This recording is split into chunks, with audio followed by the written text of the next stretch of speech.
여러분은 자신이 수행을 하고 있다고 믿고 있겠지만 사실은 방식만 바꾼 욕심을 부리고 있는 것일지도 모릅니다. 매일 새벽 4시에 어김없이 일어나 찬물로 씻고 딱딱한 바닥에 앉아 마음을 닦는 것이 깨달음으로 가는 지름길이라 믿고 계시겠죠. 남들보다 더 독하게 자신을 다스린다는 사실에 남몰래 우월감을 느끼며 세상 속에서 허우적대는 사람들을 의지가 약하다며 얕잡아 보기도 했을 겁니다. 하지만 여러분이 그렇게 자랑스러워하는 그 빈틈없는 생활이 부처님의 눈에는 오히려 더 깊은 늪으로 빠지는 족쇄라면 어떨까요? 이번 시간에는 그토록 믿어왔던 자기 절제가 어떻게 우리를 속이는지, 그리고 그것이 왜 마음 공부의 길에서 가장 은밀한 욕심이 되는지에 대해 깊이 이야기해보려 합니다. 불교에는 이런 말이 있습니다. 깨달음이라는 배조차 강을 건너면 버려야 하는데 하물며 헛된 것들은 오죽하겠느냐고요.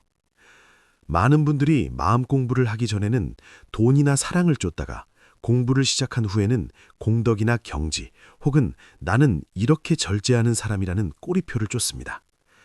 이것은 마음을 닦는 사람들이 가장 알아차리기 힘든 아주 위험한 감옥입니다. 여러분은 부처님을 닮아가고 있다고 생각하겠지만 사실은 자신을 가두는 더 화려하고 튼튼한 감옥을 짓고 있는 셈이죠. 이제부터 들려드릴 이야기는 여러분이 가지고 있던 노력에 대한 믿음을 산산조각 낼지도 모릅니다. 오늘은 어떻게 더 독하게 살 것인가가 아니라 어떻게 그 자기만족이라는 꿈에서 깨어날 것인지에 대해 말해보겠습니다. 깊은 산속, 구름도 쉬어간다는 높은 봉우리에 한결이라는 스님이 살고 있었습니다. 한결 스님은 그 일대에서 살아있는 부처님 대접을 받는 분이었습니다. 그는 자신에게 어찌나 혹독한지 하루 한 번 해가 중천에 떴을 때 거친 밥을 물에 말아먹는 것 외에는 오로지 앉아서 마음을 닦거나 벼랑 끝을 걸으며 정신을 가다듬는 데만 시간을 썼습니다. 기운 자국이 덕지덕지한 옷을 입고 있었지만 어찌나 깨끗이 빨아입는지 티끌 하나 없었지요. 마치 그의 삶에는 아주 작은 더러움도 허용되지 않는 것 같았습니다. 스님이 정해놓은 규칙은 산짐승들도 지킬 만큼 엄격했습니다. 그는 하루라도 정해진 일과를 마치지 못하면 잠도 자지 않고 밥도 먹지 않겠다고 맹세했으니까요. 한 번은 산사태가 나서 절 한쪽이 무너지고 다른 스님들이 혼비백산하여 달아날 때도 한결 스님은 꿈쩍도 않고 앉아 있었습니다. 기왓장이 날아와 이마가 찢어져 피가 흘러도 눈꺼풀 하나 떨리지 않았죠. 사람들은 그런 대단한 집중력을 칭송하며 구름처럼 몰려들었지만 스님은 좀처럼 사람을 만나주지 않았습니다. 굳게 닫힌 문 뒤에서 그는 얼음장 같은 목소리로 말하곤 했습니다. 마음이 깨끗하지 않으면 나를 보아도 소용없다. 흐트러지지 않는 삶이 곧 부처다. 그는 마음속에 완벽한 기준선을 그어놓고 살았습니다. 왼쪽은 게으르고 더러운 세상 사람들, 오른쪽은 깨끗하고 흔들림 없는 자신이었죠. 그는 매일 자신이 완벽한 부처님과 얼마나 가까워졌는지를 자로 재듯 확인했습니다. 하지만 그 잣대는 자신뿐만 아니라 산을 오르는 모든 사람들을 소리 없이 평가하는 도구가 되었습니다. 그에게 수행은 전쟁과도 같았습니다. 모든 생각과 욕구를 짓눌러 꺼버려야 했으니까요. 그 순수함을 지키기 위해 그는 산 아래에 북적거리는 모습도 보지 않고 계곡 물소리조차 듣지 않으려 했습니다. 하지만 그토록 완벽해 보이는 절제 비편에는 스님조차 모르는 무서운 짐승이 살고 있었습니다. 하루 일과를 빈틈없이 마치고 거울 속에 비친 자신의 고결한 모습을 볼 때면 묘한 쾌감이 솟아올랐습니다. 그것은 해방감이 아니라 내가 모든 것을 통제했다는 권력의 맛이었습니다. 그는 그 깨끗한 느낌을 세상 사람들이 돈을 탐하는 것보다 더 미친 듯이 탐하고 있었습니다. 수행하는 자기 자신의 모습과 사랑에 빠져버린 나머지 아무도 넘을 수 없는 높은 벽을 쌓아 올린 것입니다. 그러던 어느 날이었습니다. 술 냄새를 풀풀 풍기는 늙은 스님 한 분이 낡아 빠진 나무통을 들고 비틀거리며 한결 스님의 앞마당으로 들어왔습니다. 지난 20년 동안 고요하기만 했던 그곳에 나타난 늙은 스님은 마치 녹슨 칼처럼 한결 스님의 자랑스러운 삶을 도려내기 시작했습니다. 늙은 스님이 걸음을 옮길 때마다 나무통에 물이 출렁거려 그의 지저분한 옷을 적셨습니다. 그는 한결 스님이 매일 앉아있는 바위 앞으로 성큼성큼 다가가 털썩 주저앉았습니다. 한결 스님은 눈을 뜨고 불쾌한 기색을 감추지 못했습니다. 이곳에 흙 한 줌, 공기 한 점까지 자신의 규칙으로 씻어냈는데 진흙탕에서 구르다온 것 같은 이 늙은 스님이 그 맑은 기운을 망치고 있었으니까요. 스님, 이곳은 속세에 때가 묻으면 안 되는 곳이니 돌아가십시오. 한결 스님의 목소리에는 서리빨 같은 위엄이 서려 있었습니다. 하지만 늙은 스님은 들은 척도 않고 품에서 흙 묻은 떡을 꺼내 우적우적 씹어먹으며 부스러기를 흘렸습니다. 허허, 때가 묻지 말라니. 한결 스님, 자네가 지은 이 절이 왕궁보다 깨끗하긴 하네만 어째서 묵은 냄새가 진동을 하나? 아주 사람 잡을 냄새가 나는데. 한결 스님은 눈을 감고 무시하려 했습니다. 이것 또한 시험이라 여기며 마음속으로 벽을 세웠습니다. 하지만 늙은 스님은 갑자기 일어서더니 들고 있던 물통의 물을 한결 스님의 그 깨끗한 옷에 쫙 끼얹어 버렸습니다. 한결 스님은 용수철처럼 튀어올랐습니다. 20년을 쌓아온 평정심이 한순간에 무너졌습니다. 매일 보물처럼 씻고 다듬어온 자신의 수행을 증명하는 그 옷이 흙탕물로 얼룩진 것을 보자 눈앞이 캄캄해졌습니다. 늙은 스님은 빈 통을 들고 배를 잡고 웃었습니다. 아이고, 화가 머리끝까지 났구만. 자네가 목숨보다 귀하게 여기는 그 규칙들이 겨우 물 한 바가지에 다 무너지는가? 자네의 그 20년 수행은 다 어디로 갔나? 한결 스님은 치밀어 오르는 화를 억누르며 차갑게 말했습니다. 규칙이 없으면 수행도 없습니다. 나는 맑은 법을 닦고 있는데 미치광이가 무엇을 알겠습니까? 그러자 늙은 스님의 웃음기가 사라지고 그 탁한 눈에 슬픔이 비쳤습니다. 자네는 맑은 법을 닦는 게 아니라 대단한 자신이 되고 싶은 게 아닌가? 매일 새벽에 일어나는 게 정말 마음이 밝아서인가? 아니면 그 약속을 어겨서 공들여 쌓은 성인 군자의 모습이 무너질까봐 두려워서인가? 한결이 자네는 수행을 하는 게 아니라 감옥살이를 하고 있어. 그것도 자네가 직접 짓고 창문까지 막아버린 감옥 말이야. 그 말은 한결 스님의 가장 아픈 곳을 찔렀습니다. 자신이 자랑스러워했던 그 고집이 남들 눈에는 감옥으로 보일 줄은 꿈에도 몰랐던 것이죠.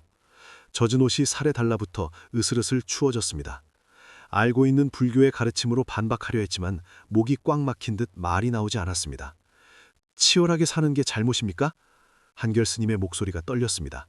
부처님도 왕자의 자리를 버리고 6년을 고행하지 않으셨습니까? 20년 동안 한결같이 나를 조이지 않았다면 어떻게 이 세상의 유혹을 견뎠겠습니까? 늙은 스님은 땅바닥에 주저앉아 낡은 물통을 가리키며 말했습니다.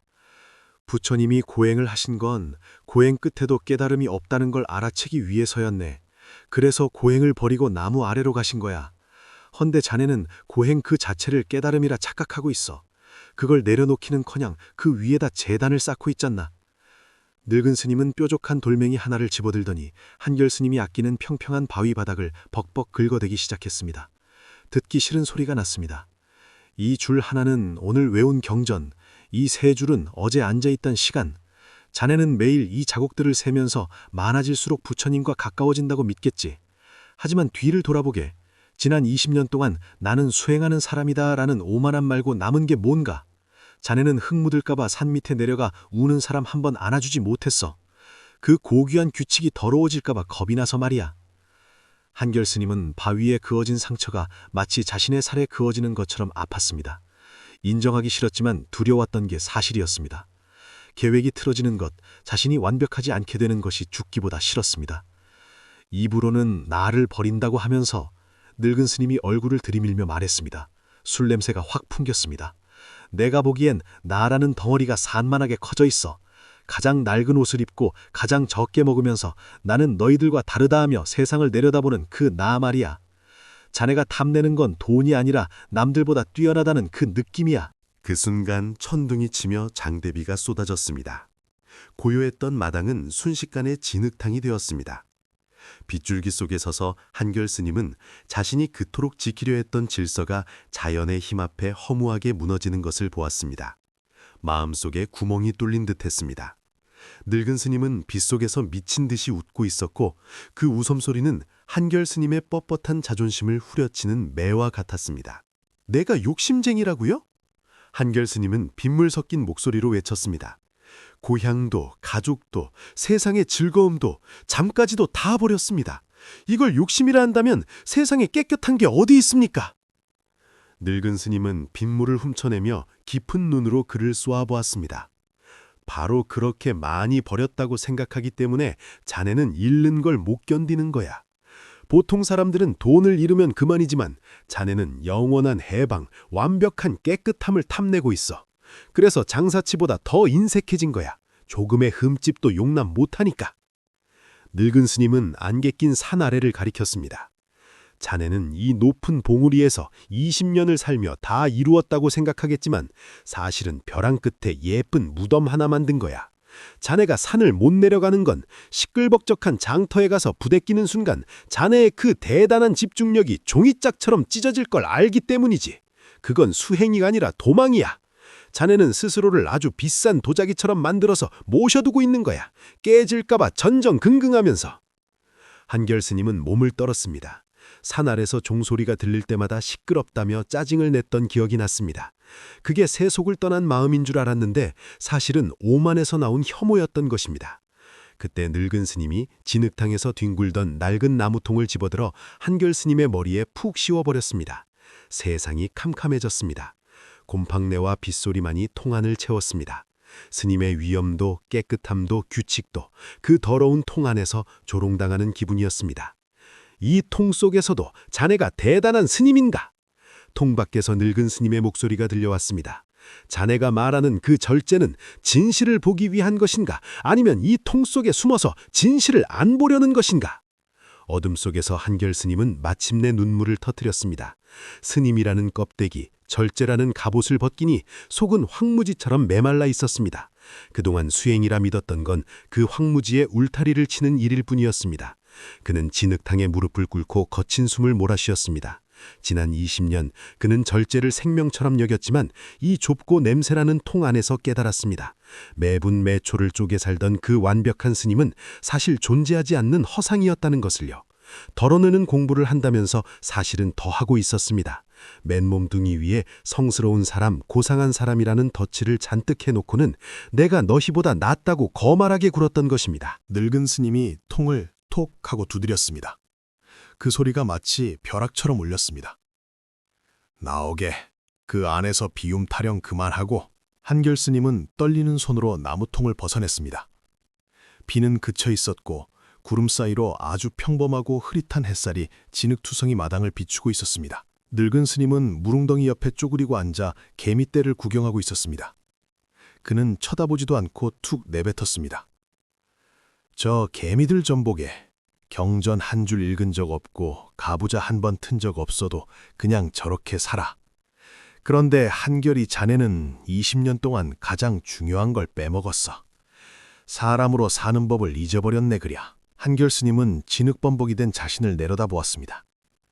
목숨처럼 아끼러 옷은 엉망이 되었지만 갑자기 웃음이 터져나왔습니다. 그는 바위로 걸어가 자신의 20년 공력이 담긴 그 돌판을 들어올려 벼랑 아래로 힘껏 던져버렸습니다. 돌판이 사라지고 지켜야 할 시간표가 사라지자 처음으로 산바람이 시원하게 느껴졌습니다. 흙냄새가 더럽지 않았고 마음속의 불안조차 더 이상 적이 아니었습니다. 늙은 스님은 엉덩이를 털고 일어나 빈통을 들고 산을 내려가며 노래를 흥얼거렸습니다. 쇠사슬이 마음에 들어오니 절제라 하고 얻을 바가 없으니 이것이 참된 자유로다. 한결 스님은 멀어지는 뒷모습에 깊이 절을 했습니다. 그는 여전히 새벽에 일어나고 밥을 적게 먹고 앉아있겠지만 이제는 달라졌습니다. 부처가 되기 위해서가 아닙니다. 자신이 얼마나 대단한지 증명하기 위해서도 아닙니다. 밥 먹을 땐 밥을 먹고 잘 때는 자는 덕분입니다. 그는 마침내 깨달았습니다. 깨달음을 얻기 위해 자신을 쥐어짜는 절제는 수행의 길에서 가장 교활한 악마라는 것을요. 진짜 자유는 폐허 속에 서 있어도 못난 자신을 있는 그대로 끌어안을 수 있을 때 온다는 것을 말입니다. 높은 봉우리에 있던 감옥은 사라졌습니다. 햇살 아래 묵묵히 마당을 쓰는 늙은 스님과 더 이상 갈 곳이 없는 편안한 마음 하나만 남았습니다. 왜 한결 스님은 20년이나 산꼭대기에 있었으면서 부처가 되기는커녕 예민한 죄수가 되었을까요? 우리가 첫 번째로 깨야 할 착각은 바로 엘리트 수행이라는 환상입니다. 요즘 세상은 우리에게 끊임없이 통제하라고 가르칩니다. 몸매를 관리하고 시간을 쪼개 쓰고 감정까지 조절하라고 하죠. 이 논리를 마음 공부에 그대로 가져오면 재앙이 시작됩니다. 여러분은 마음을 닦는다고 생각하지만 사실은 마음을 관리하고 경영하고 있는 겁니다. 이것을 불교에서는 공덕에 대한 오만이라고 합니다. 매일 108배를 하고 몇 시간씩 앉아있는 것을 여러분은 무의식 중에 통장에 저금하듯 쌓아두고 있습니다. 하루를 더 버티면 내 마음속에 나는 그만큼 더 커집니다. 이것은 나를 내려놓는 게 아니라 더 강력하고 도덕적으로 우월한 슈퍼 자아를 만드는 일입니다. 이 슈퍼 자아는 비싼 차나 명품을 탐내지 않습니다. 대신 나는 깨어있는 사람이다 라는 신성한 느낌을 탐냅니다. 이게 바로 가장 끊어내기 어렵다는 법에 대한 집착입니다. 생각해보면 우리가 그토록 완벽을 추구하는 건 깊은 불안 때문입니다. 우리는 두렵습니다. 통제의 끈을 놓는 순간 내 삶이 엉망진창으로 무너질까봐 겁이 나는 겁니다.